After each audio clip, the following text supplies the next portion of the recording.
Luise von Degenfeld was the morganatic second wife of Charles I. Louis, Elector Palatine.Born Maria Susanne Luise von Degenfeld in Strasbourg. She was the daughter of an impoverished baron, Martens-Christof von Degenfeld, and his wife, Maria Anna Adelmann von Adelmannsfelden. In 1650 she was appointed a lady-in-waiting at the Electoral Palace at Heidelberg to Charlotte of Hesse-Kassel, the consort of Charles I. Louis, Elector Palatine. He was the son and heir of Frederick V, the Winter King of Bohemia, by Elizabeth Stuart, daughter of James I of England. Marriage. Although the marriage of the Elector and Electress was notoriously unhappy, Charlotte openly protesting that it had been contracted against her will, Louise initially declined to become the Elector's mistress. On 6 January 1658, acting on his own sovereign authority, the Prince-Elector contracted a morganatic but arguably bigamous second marriage with the young Baroness von Degenfeld at Schwetzingen-Castle, then a hunting lodge midway between Heidelberg and Mannheim, Germany. From 31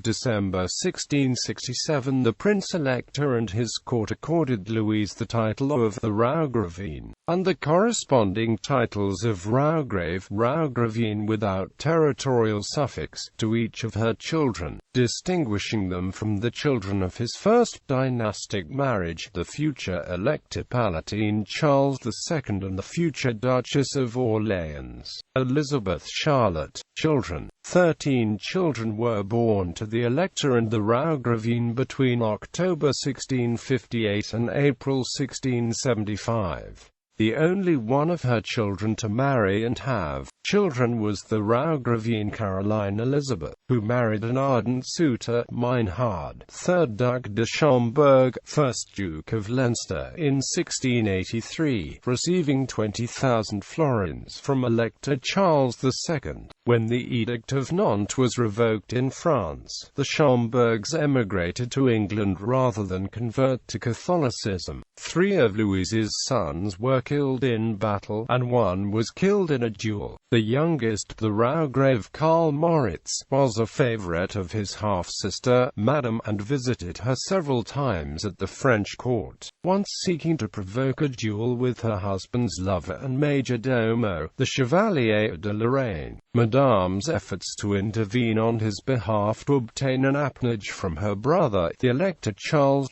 II, were rebuffed. Thus the impecunious Karl Moritz overindulged in drink and died unmarried, last of the Wittelsbach Raugraves. On 26 February 1677, Charles I Louis invested his 2 elder sons by Luise von Degenfeld, the Raugraves Karl Ludwig and Karl Edward, with the lordship of Stebach in Kraichgau. A portion of this estate had belonged in fief to the von Gemmingen family since 1577.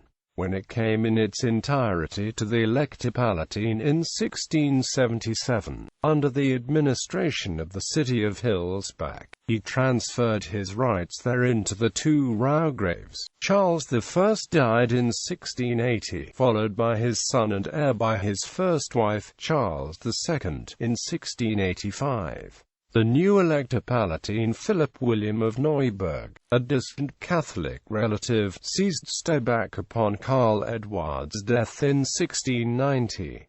But in addition to several daughters, Charles I still had a living son of his second marriage, Raugrave Karl Moritz. Thanks to the protests of his maternal uncle, Baron Ferdinand von Degenfeld, the estate was deeded over to Karl Moritz, the last Raugrave. On 27 September 1695, Stebach was again seized by the Elector Palatine upon the latter's death in 1702.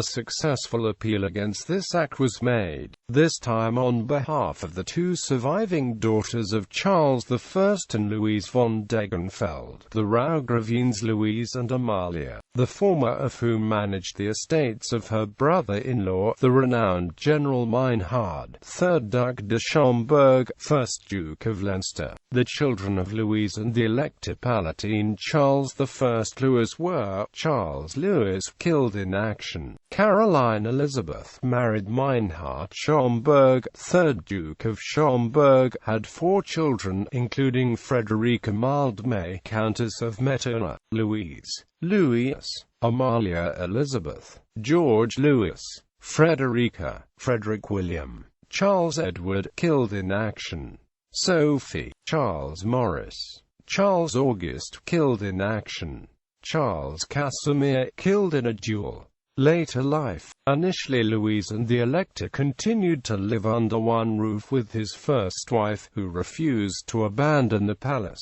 but the latter's resistance to the arrangement led to such numerous quarrels that the Elector eventually sent her back to her own family in Hesse. However, Electress Charlotte's 2 children remained with the father, although his eldest daughter, Lieselotte, got along well with her stepmother and younger half-siblings. The rancor between her parents eventually prompted her father's sister, Sophia, to invite Lieselotte to come live with her at the court of her husband, the future Ernest Augustus, Elector of Hanover. Although relations with his second wife would not always remain free of conflict, Charles and Louise had a large progeny together, and the Elector proved a doting father to all of his children. Nonetheless, in later years poor relations developed between him and his eldest son, the extremely devout electoral Prince Charles, which apparently prevented him from entertaining the warm feelings for the Raugraviens' children that his sister Lieselotte felt to such an extent that she sustained an extensive, now published, correspondence with several of her half-sisters for the remainder of her life at the court of Versailles.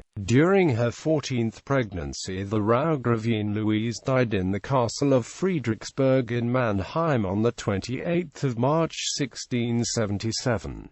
Her widower married a 3rd time, in December 1679, again morganatically, to Elizabeth Hollander von Bernau, by whom he had a posthumous son, Charles Louis, in April 1681, who, however, died young. In 1733 the still unmarried Louise died, whereupon one of the Raugraviens' English handdaughters, Lady Maria von Schomberg, who had married a cousin, Count Christopher von Degenfeld-Schomberg, inherited Stebach. The estate remained henceforth among the properties of the Degenfeld-Schomberg counts, even after the town's merger with Gemmingen in 1974.